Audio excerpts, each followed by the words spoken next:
नमस्कार, स्वागत है आपका संसद टीवी पर। मैं हूं मनोज वर्मा और आप देख रहे हैं हमारा खास कार्यक्रम मुद्दा आपका।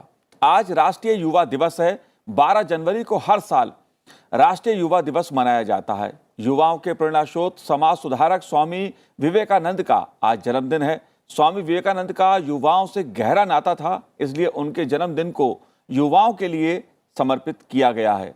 इस दिन को राष्ट्रीय युवा दिवस भी कहा जाता है। सवाल है कि स्वामी विवेकानंद का युवाओं से क्या नाता है, जिसके कारण उनके जन्मदिन को युवा दिवस के तौर पर मनाया जाने लगा। दरअसल एक तरह से स्वामी विवेकानंद ने भारत की आध्यात्मिक सांस्कृतिक शक्ति का परिचय दुनिया से कराया। मुद्दा आपका में आज हम स्वामी विवेकानंद जी के विचारों और उसकी प्रासंगिकता सहित विभिन्न पहलुओं पर चर्चा करेंगे। चर्चा करने के लिए दो खास मेहमान मेरे साथ इस समय जुड़े हुए हैं। सुधीर सिंह जी हैं, जो प्रोफेसर हैं दिल्ली विश्वविद्यालय के। सुधीर जी, आपका बहुत बहुत स्वागत है संसद टीवी पर। साथ ही हम बात करेंगे मुकुल कानिटकर जी से, जो राष्ट्रीय संगठन मंत्री हैं भारतीय शिक्षण मंडल से। मुकुल जी, आपका भी बहुत बहुत स्वागत है संसद टीवी पर। प्रणाम, नमस्कार। मुकुल जी, शुरुआत मैं आप ही से करूंगा। विवेकानंद जी के जो विचार हैं, जो उन्होंने जिस तरह से आध्यात्मिक जो भारत की पहचान है, संस्कृति है, उसकी पहचान दुनिया को कराई, आप कैसे देखते हैं उनके विचारों को? आज 150 साल के बाद भी उनके विचार कितने प्रासंगिक हैं? स्वामी विवेकानंद के विचार आज उनकी 152वीं जयंती जब हम मनाने जा रहे हैं, उस अवसर पर मुझे ऐसा लगता है कि भारत के लिए तो और अधिक प्रासंगिक हो गए हैं। खास करके उस समय उन्होंने जो विदेशों में, अमेरिका में और यूरोप में अपने विचार प्रकट किए थे, वह उस समय यूरोप और अमेरिका की जो स्थिति थी और उसके लिए जो वहां के मानव की आवश्यकता थी, उसके अनुसार कहे गए विचार थे जी। इसलिए कई बार अब जब आप स्वामी विवेकानंद का अध्ययन करते तो आप पाते हैं कि एक ही विषय पर अमेरिका में बोलते समय स्वामी विवेकानंद ने जिस प्रकार से विषय को रखा है, उसी विषय को भारत वापस आने के बाद भारत के सामने, भारतीय श्रोताओं के सामने रखते समय उन्होंने बिल्कुल भिन्न परिस्थिति के कारण भिन्न तरीके से रखा, किंतु अत्यंत वैज्ञानिकता से भारत का, उपनिषदों का, वेदांत का संदेश यूरोप और अमेरिका के सामने स्वामी विवेकानंद ने रखा जी। आज की जो भारत की पीढ़ी है, वह भारत की पीढ़ी उसी तर्क और विज्ञान को मानती है और उसी क्यों का उत्तर जाने बिना वो कुछ करना नहीं चाहती। उस पीढ़ी के लिए स्वामी विवेकानंद के विचार आज बहुत अधिक अच्छी तरह से और प्रासंगिक होकर के हमारे सामने आते हैं जी।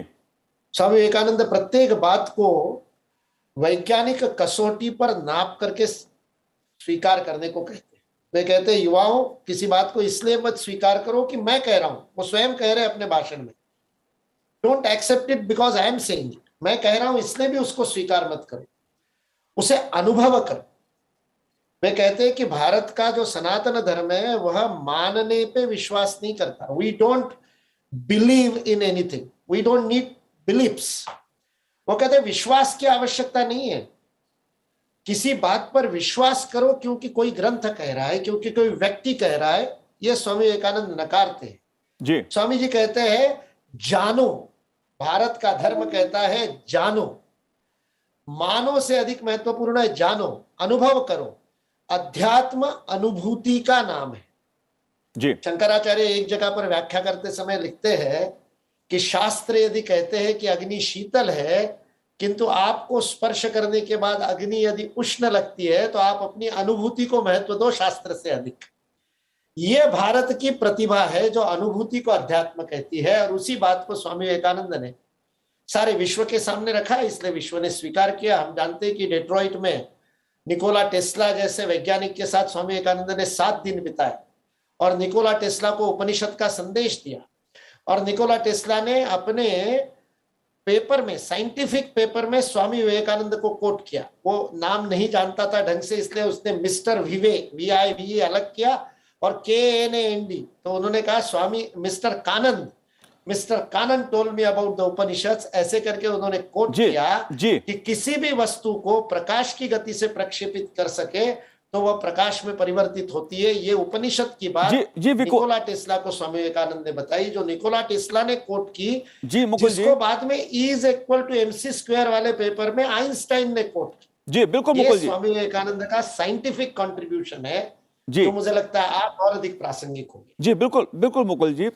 लेकिन सुधीर जी, जब हम बात राष्ट्रीय युवा दिवस की करते हैं, भारत युवाओं का देश है और जिस तरह से चीजें बदल रही हैं, अगर हम देखें तो चाहे बात आध्यात्मिक की हो, संस्कृति की हो या योजनाओं की हो बात, आप कैसे देखते हैं कि विवेकानंद जी के जो सूत्र हैं वो आज कितने उपयोगी हैं युवाओं के लिए? देखिए, पहले सबसे पहली बात मुकुट जी ने बहुत ही अच्छे ढंग से रेखांकित किया। मैं एक चीज जोड़ना चाहता हूं कि स्वामी विवेकानंद भारतीय पुनर्जागरण के जनक थे। जिस तरह यूरोप में पुनर्जागरण हुआ 1600 ईस्वी के बाद, तो भारत में पुनर्जागरण वे अंग्रेजों के शासन के समय, जबकि हमारी जो मनोवैज्ञानिक स्थिति थी कमजोर थी। इसीलिए स्वामी जी ने कहा उठो जागो। आज के संदर्भ में वो और भी प्रासंगिक है, क्योंकि भारत में तकरीबन 60% लोग 40 साल से नीचे के आयु वर्ग के जी, और ये वर्ग बहुत ही बड़ा है। आप एक छोटा सा डेटा देखें कि अभी 4 करोड़ भारतवंशी पूरे दुनिया में है और $100 बिलियन साल में वापस भेजते हैं। 40 लाख अमेरिका में है। तो ये विश्व बैंक मानना है कि 2050 में ये 10 करोड़ की संख्या बनी। भारत में भी जो सर्वांगीण विकास हो रहा है, आईटी के सेक्टर में इतना भारत ने डेवलपमेंट किया है पिछले 20 सालों में, जो पूरी दुनिया की आंखें चौंधिया गई हैं, हतप्रभ है। तो युवाओं के कंधों पर देश का विकास बड़े पैमाने पर निर्भर करता है। भारत के संदर्भ में यह और भी प्रासंगिक है कि हजारों वर्षों से भारत एक ऐसा देश रहा है जिसको लूटा गया है। जी, आक्रांता इधर से आए या उधर से आए, वो अंग्रेज थे या सेंट्रल एशिया से ओरिजिन आए थे, वो एक अलग डिबेट है, लेकिन उन्होंने लूटा है। दादा भाई नौरोजी के ड्रेन थ्योरी में स्पष्टता से यह बताया गया है। तो स्वामी जी का आज के युवाओं का एक बड़ा संदेश है कि आप जितना भी आधुनिक हो जाओ, अपनी परंपरा को मत भूलो। स्वामी जी जब इस दुनिया से गए तो युवा ही थे, 39 साल की अवस्था में इस दुनिया से चले गए और इतना बड़ा इम्प्रिंट लाइन खींचा है उन्होंने कि भारत ही नहीं पूरे दुनिया में वो युवाओं के प्रेरणा स्रोत है। जी, मैं 2019 में वॉशिंगटन गया था। 1.5 महीने के अपने प्रवास में हमने देखा कि भारत के अगर किसी भी एक संत की अमेरिकन विश्वविद्यालयों में जरूरत से ज्यादा सम्मान है तो स्वामी विवेकानंद जी का है। उस पर पीठ बनी हुई है, फोटो भी प्रोफेसर्स रखे, क्रिश्चियन प्रोफेसर्स। वहां टाइम टू टाइम डिबेट भी होता है स्वामी जी के फिलोसफीज पर। तो ये हमारे युवाओं को आज के संदर्भ में एक बड़ा संदेश है कि आप आधुनिकता के सागर में जरूर डुबकी लगाएं, लेकिन जो आपकी परंपरागत सभ्यताओं का मूल्य है, सिविलाइजेशनल वैल्यूज है, उसको संजो के लेके आगे चलें और विज्ञान और मीडिया के चकाचौंध में भी उसको ना भूलें, क्योंकि भारत एक ऐसे देश के तौर पर जाना जाता है जहां ज्ञान का प्रचुर भंडार है और स्वामी जी इस बात पर बहुत ही बल देते थे। ये आज के युवाओं के लिए एक बड़ा संदेश जी। मुकुल जी, बात हम युवाओं की कर रहे हैं क्योंकि राष्ट्रीय युवा दिवस मनाया जा रहा है और स्वामी विवेकानंद के जो विचार थे उससे सबसे ज्यादा अगर किसी ने प्रेरणा दी और ली वो युवा हैं। रोल मॉडल कहा जाता है स्वामी विवेकानंद को युवाओं का। वो कौन से कारण हैं जिसके चलते आज भी वो युवाओं के रोल मॉडल हैं? और किसी भी बात को ले लीजिए, स्वामी विवेकानंद की छवि को ले लीजिए आप, स्वामी विवेकानंद की कोई मूर्ति या कोई स्वामी विवेकानंद की तस्वीर, किसी भी फोटो को, किसी भी छवि को सामने रखिए किसी भी युवा के, या आप स्वयं बैठ जाइए, कोई भी दर्शक जो देख रहा है वो ये प्रयोग करके देखे। और खास करके वो जो द हिंदू मॉन्क वाली शिकागो में छपी हुई ऐसे हाथ करके जो फोटो है, वास्तविकता में वो फोटो है, उस फोटो के सामने यदि आप अपने बैठ करके और स्वामी विवेकानंद की आंखों में आंखें मिला करके देखेंगे तो आप उन आंखों के तेज को आज भी अनुभव कर सकते हैं। सुभाष चंद्र बोस कहा करते थे, उन्होंने लिखा है कि स्वामी विवेकानंद को यदि आप लेट करके पढ़ रहे हैं तो आप लेटे नहीं रह सकते, थोड़ी देर में आप उठ करके बैठ जाएंगे, आपको पता ही नहीं चलेगा, विचारों में इतनी ऊर्जा है। यदि आप बैठ करके पढ़ेंगे तो उठ करके खड़े हो जाएंगे, और खड़े होकर के पढ़ेंगे तो कर्म में लग जाएंगे, चलने लग जाएंगे। जी ये वही सुभाष चंद्र बोस है जो कहते थे कि यदि आज विवेकानंद जीवित होते तो मैं उनके चरणों में बैठा एक सन्यासी होता, इतना सारा प्रपंच नहीं करना पड़ता। ये स्वामी विवेकानंद की प्रेरणा देने की शक्ति, उनके एक एक शब्द में वह ताकत है। वह युवाओं को कहते हैं, मेरे युवा साथियों, मेरा पूरा विश्वास आपके ऊपर है, क्योंकि आप में से मेरे कार्यकर्ता आएंगे। मद्रास में पार्थसारथी मंदिर के पास में दिए गए उनके भाषण में वो कहते हैं, मेरे युवा साथियों, मैं तुमसे हृदय के अंतरंग से प्रेम करता, from the deep of my heart, Swami Vivekananda शब्द, हृदय के अंतरतम से मैं तुम्हें प्रेम करता हूं। और कितना अद्भुत प्रेम है, अगले वाक्य में कहते हैं, इसलिए चाहता हूं कि तुम अपने आप को देश के लिए न्योछावर कर दो। ऐसा प्रेम जो न्योछावर करने की प्रेरणा दे दे, एक एक शब्द को परिवर्तित कर दे। आज भी जो स्वामी विवेकानंद को पढ़ते हैं, कहते हैं कि अन्ना हजारे ने आत्महत्या करने के लिए रेलवे स्टेशन पर गए और जो चने खाने के लिए लिए थे, उस चने की पुड़िया जिस कागज में बांधी थी वो स्वामी विवेकानंद के कर्मयोग का कागज था, और उस कागज को पढ़ करके किताब खरीदी और आज वो चमत्कार हो गया। ऐसे अनेक चमत्कार है जिनके जीवन में परिवर्तन हो गया। एपीजे अब्दुल कलाम के जीवन का परिवर्तन देखिए, वो हमेशा स्वामी विवेकानंद को कोट करते थे, और एक उनको सबसे प्रिय जो उद्धरण था स्वामी विवेकानंद का, जो सपनों की परिभाषा स्वामी विवेकानंद ने दी थी, वो कहते थे, मैं युवा उसे कहता हूं जो सपने देखता है जी, और युवाओं के सपने में उन्हें सपने कहता हूं जो आप रात को सोते समय देखे जाते, वो नहीं। मैं उन युवाओं के सपनों को सपना कहता हूं जिन सपनों के लिए नींद उड़ जाती है पूरा करने के लिए। यह कोट एपीजे अब्दुल कलाम को जीवन भर प्रेरणा देता रहा। जाहिर सी बात, एक बात स्वामी विवेकानंद जी जाहिर सी बात, उन्होंने जमशेदजी टाटा को प्रेरणा दी कि आप लोहे का फैक्ट्री लगाना चाहते हैं, कारखाना लगाना चाहते हैं, इस्पात का भारत में लगाइए, जापान की तकनीक भले ही ले आइए, लेकिन भारत के युवा को और रोजगार दीजिए। केवल यहां तक नहीं रुके, उन्होंने कहा कि विज्ञान में भारत की तकनीक इस्पात बनाने की, लोह से इस्पात बनाने की, भारत की तकनीक फौलाद बनाने की विश्व में प्रसिद्ध थी। वुड्स टेक्नोलॉजी के बारे में बताया उन्होंने जमशेदजी टाटा को, और उन्होंने कहा इसलिए इसके ऊपर रिसर्च होना चाहिए। इसलिए स्वामी विवेकानंद की प्रेरणा से आज जो IISc बेंगलोर है और Tata institute of fundamental research है, इनकी स्थापना टाटा ने स्वामी विवेकानंद की प्रेरणा से, जिसको छुआ उसे प्रेरित किया। रॉकफेलर को छुआ, रॉकफेलर ने रॉकफेलर फाउंडेशन की स्थापना करके सेवा कार्य शुरू कर। जी मुकुल जी, जी लोकमान्य बाल गंगाधर तिलक के साथ स्वामी विवेकानंद मिले थे। इसलिए बाद में जब लोकमान्य बाल गंगाधर तिलक कांग्रेस की अधिवेशन के लिए 1902 में और कलकत्ता गए, तब 7 दिन तक लगातार स्वामी विवेकानंद के साथ उनकी चर्चा होती थी।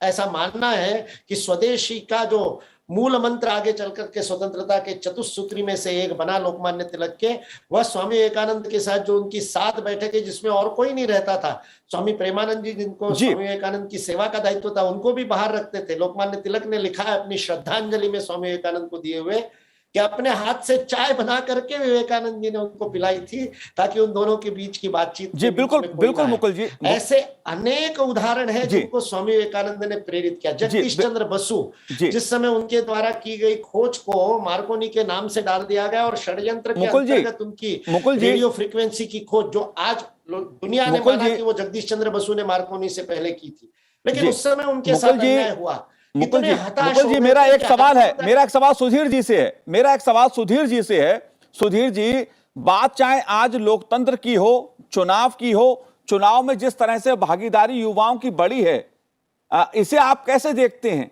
क्योंकि आज भारत का जो लोकतंत्र है वो ज्वलंत है, ऊर्जावान है, तो उसके पीछे पीछे कहीं ना कहीं युवाओं की शक्ति है। आप कैसे देखते हैं इसको?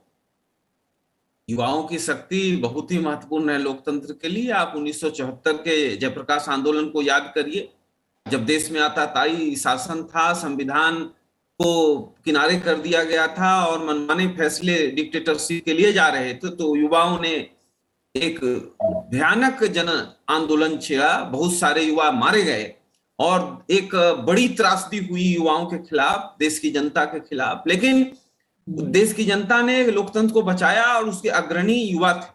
आज उस आंदोलन के सैकड़ों अग्रणी कार्यकर्ता, लोकसभा के सदस्य, विधानसभा के सदस्य, मुख्यमंत्री और मंत्री हैं या शासन में हैं, पदाधिकारी हैं, प्रोफेसर हैं, तो वो युवाओं का आज भी अगर आप चुनाव में देखें तो युवाओं की भागीदारी बढ़ती जा रही है। आप ज्यादा नहीं पीछे जाएं, 14वीं लोकसभा से लेके अभी वाले लोकसभा तक आए तो युवाओं का प्रतिशत लगातार माने प्रतिनिधित्व के तौर पर भी जो चुन के आ रहे हैं उनका भी आयु के हिसाब से युवाओं का बढ़ रहा है। निश्चित तौर पर युवाओं ने बहुत ही बढ़िया प्रगति करी है, भारत को आगे ले जाने के लिए दिन रात एक कर रहे हैं। कोरोना काल में भी युवाओं ने बहुत ही महत्वपूर्ण कार्य किया। आप देखें कि जो फ्रंट लाइन के वर्कर हैं वो युवा हैं मैक्सिमम, और उसमें से हजारों लोग काल कलवित हुए हैं इस त्रासदी से जूझते हुए, लेकिन इसके बावजूद उनके जिजीविका में कोई कमी नहीं आई। स्वामी जी का बहुत बड़ा एक प्रभाव है हमारे युवा वर्ग पर, और हमारा युवा वर्ग आज भी जो नया युवा है उसको भी जब स्वामी जी के बारे में पढ़ने सुनने को मिलता है तो वो भाव विह्वल हो जाता है। जरूरत आज इस बात की है कि स्वामी जी के मूल्यों को हम राष्ट्र विकास में लगाएं। स्वामी जी के अन्य बातों के अलावा एक बात बहुत महत्वपूर्ण है आज के संदर्भ में, भारत के लिए भी दुनिया के लिए भी। स्वामी जी कहते थे कि गरीब की पूजा ही भगवान की पूजा है। तो गरीबी हमारे यहाँ 15% हुई है, घट के ये 30 साल 40 साल पहले 50% से ऊपर थी। बहुत अच्छा गिराव है, लेकिन और गिरना चाहिए। जी बिल्कुल। दुनिया में 100 करोड़ लोग अभी भी भूखे सो रहे हैं जी, ये यूनाइटेड नेशन जैसे संगठन का मानना है। जी सुधीर जी, ये एक बड़ी त्रासदी है जिससे हिंसा हो रही है, समाज में विसंगतियां आ रही हैं जी, सांस्कृतिक उतार चढ़ाव हो रहे हैं जी। तो इन तमाम चीजों के लिए स्वामी जी के उपदेश आज बहुत ही प्रासंगिक हैं। भारत के लिए तो प्रासंगिक हैं ही, वैश्विक स्तर पर भी स्वामी जी बहुत ही प्रासंगिक हैं। मैं आपके चैनल से मोदी जी की सरकार को प्रार्थना करता हूं कि जिस तरह से चीन ने कन्फ्यूशियस सेंटर पूरे दुनिया में 500 करीब बनाए हैं, भारत सरकार भी विवेकानंद कल्चरल सेंटर पूरे दुनिया में कम से कम 100 जगह पर बनाए तो बहुत बड़ी बात होगी। जो हमारी सिविलाइजेशनल वैल्यूज है उसका प्रचार और प्रसार होगा, क्योंकि स्वामी जी के विचारों की, उनकी फिलॉसफी की स्वीकार्यता पूरी दुनिया में है। बिल्कुल, सारे धर्मों के लोग उन्हें आदर भाव से देखते हैं। आप याद करिए शिकागो के उनके भाषण को, वो कहते हैं कि जिस तरह से सारी नदियां समुद्र में समाहित होती हैं और एक जगह आके जमा हो जाती हैं, इसी तरह से तमाम धर्म के लोग भी रास्ते अलग लेते हैं लेकिन एक जगह आते हैं। इसलिए इंसानी एकता, वैश्विक शांति, वसुधैव कुटुंबकम की फिलॉसफी को उन्होंने वहां हाईलाइट किया और दुनिया ने तालियां लगाई।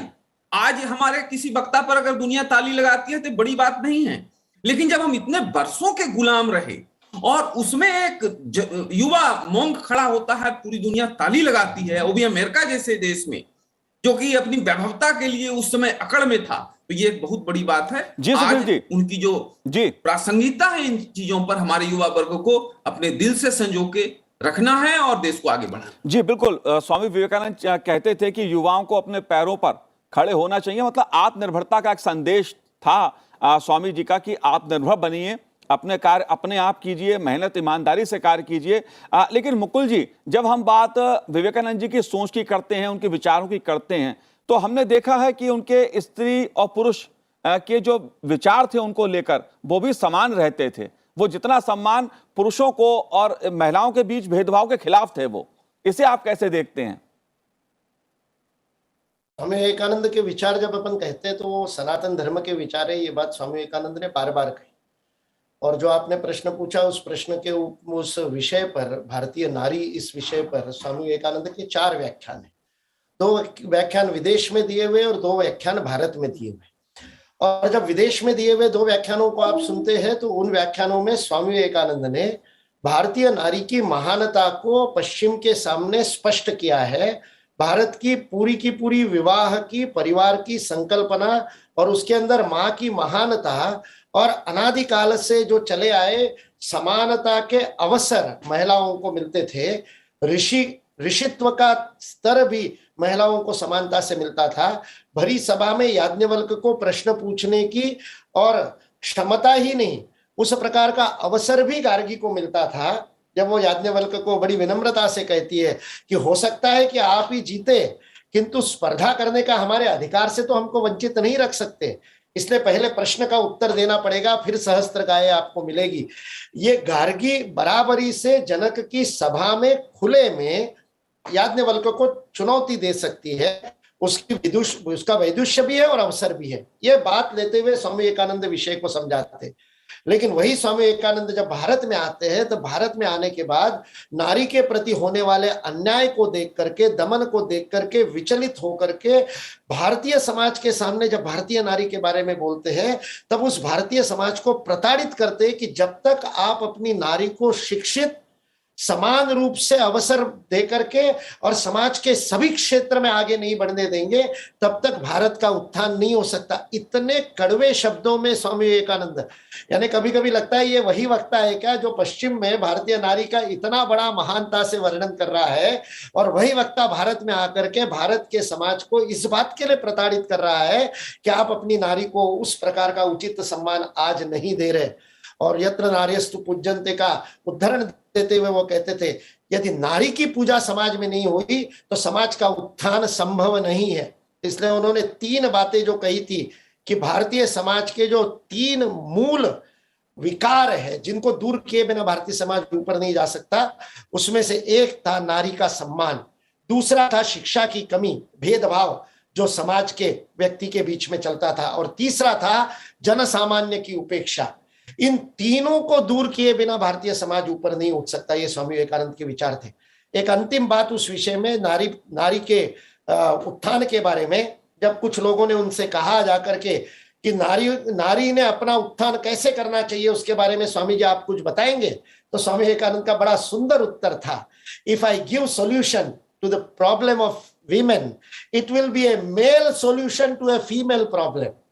एक पुरुष का नारी समस्या को दिया गया उत्तर होगा, इसलिए आपको उनकी समस्याओं का उत्तर नहीं देना है, आप तो उनको शिक्षा दीजिए, जागृत कर दीजिए, संगठित कर दीजिए, वे स्वयं अपने प्रश्नों का समाधान ढूंढ लेंगे, क्योंकि वही female solution of the female problem होगा, वह नारी समस्या का नारी समाधान होगा। यह स्वामी विवेकानंद की एक बहुत बड़ी बात नारी समस्या को लेकर के। जी बिल्कुल, इससे साफ होता है कि स्वामी विवेकानंद जो थे, स्त्री और पुरुष के आधार पर किसी के साथ भेदभाव किया जाए उसके खिलाफ थे। उनका जीवन, स्वामी विवेकानंद के जीवन की जब हम बात करते हैं तो उसमें सेवा का एक बड़ा भाव देखने को मिलता है। रामकृष्ण परमहंस विवेकानंद जी के गुरु थे और उनके नाम पर उन्होंने जो मिशन चलाए, सेवा के जो कार्य किए, वो भी इतिहास में दर्ज हैं। सुधीर जी, आप कैसे देखते हैं इस भाव को, सेवा के इस भाव को? स्वामी विवेकानंद ने केवल विचार ही नहीं दिए, सेवा के जरिए भी समाज को एक संदेश दिया। देखिए, स्वामी विवेकानंद जी जो कहते थे वो करते थे जी। और स्वामी विवेकानंद जी का जो सेवा का भाव पर जोर था, वो कहीं ना कहीं भारतीय सभ्यता और संस्कृति का एक अनवरत प्रवाह का रूप है। सेवा का एक बहुत ही ट्रेडिशनल वैल्यू हमारे यहाँ रहा है। बड़ों का सम्मान करना भी हमारे यहाँ एक बहुत बड़ा वैल्यू रहा है, और ये आदिकाल से रहा है। किसी शास्त्र में कहा गया है कि अभिवादनशीलस्य नित्य वृद्धोपसेविनः चत्वारि तस्वृदन्ते आयुर्विद्या जसो बलम, कि अपने से बड़ों को नित्य प्रति नमस्कार करने से, अभिवादन करने से आयुर्विद्या जस बल बढ़ता है। तो ये एक सेवा भाव हमारे संस्कृति में भी है। स्वामी जी जो कहते थे, भारतीय संस्कृति के अनुसार उन्होंने अपने जीवन को भी ढाल दिया था। उनको एक संत होने के, एक स्वामी होने के नाते जो एक बंधन सामाजिक तौर पर होता है, उन बंधनों से भी वो दूर थे। किसी के साथ बैठ जाते थे, कहीं चाय पी रहे थे, कहीं घूम रहे थे। तो स्वामी जी का जो सेवा भाव है वो कहीं ना कहीं भारतीय संस्कृति की अनवरत प्रक्रिया का एक अक्षुण्ण हिस्सा है, जिसको उन्होंने खुद जिया। अपने छोटे से कालखंड जो उनके जीवन का है, उस छोटे से कालखंड में स्वामी जी ने इसे साबित किया। रामकृष्ण मिशन की शाखाएं दुनिया से 100 से ज्यादा देशों में हैं, और मैंने खुद अपने आंखों से देखा है कि उसमें बहुत विदेशी आके उन्होंने ज्वाइन किया है और उन्होंने धर्म परिवर्तन किया है, और स्वामी जी के आदर्शों पर वो काम कर रहे हैं।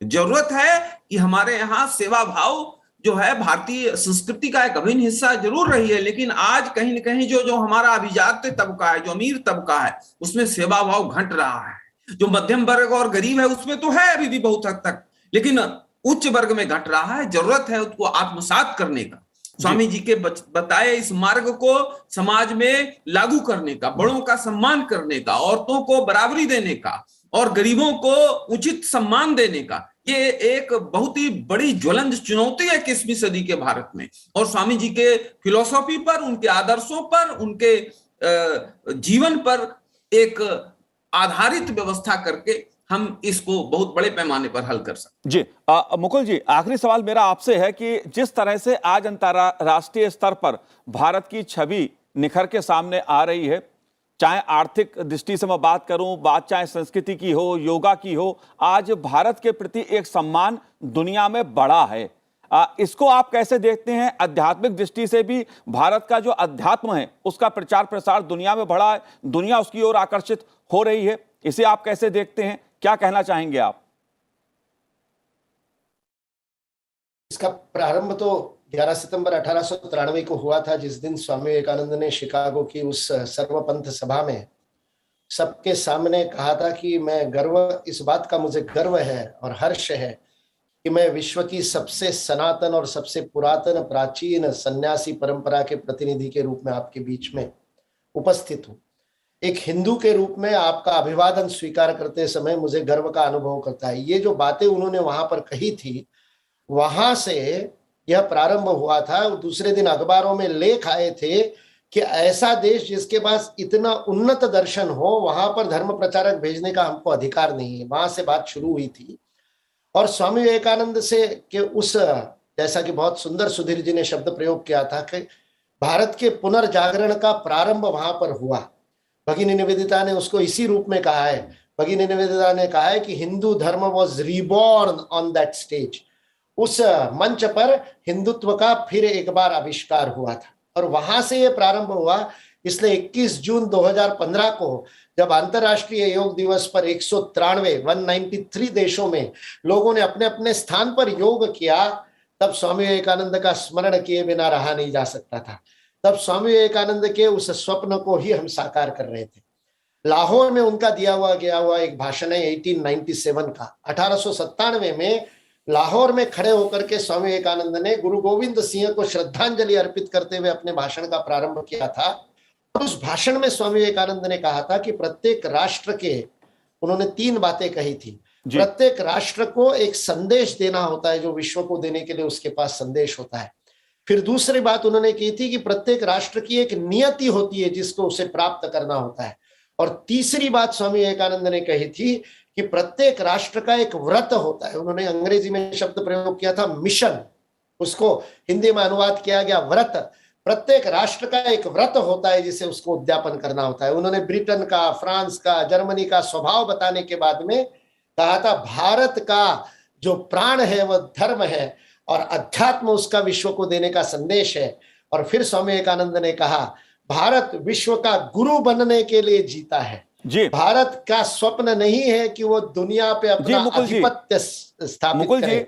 भारत जब जब शक्तिशाली हुआ उसने दुनिया में अपना राज नहीं स्थापित किया।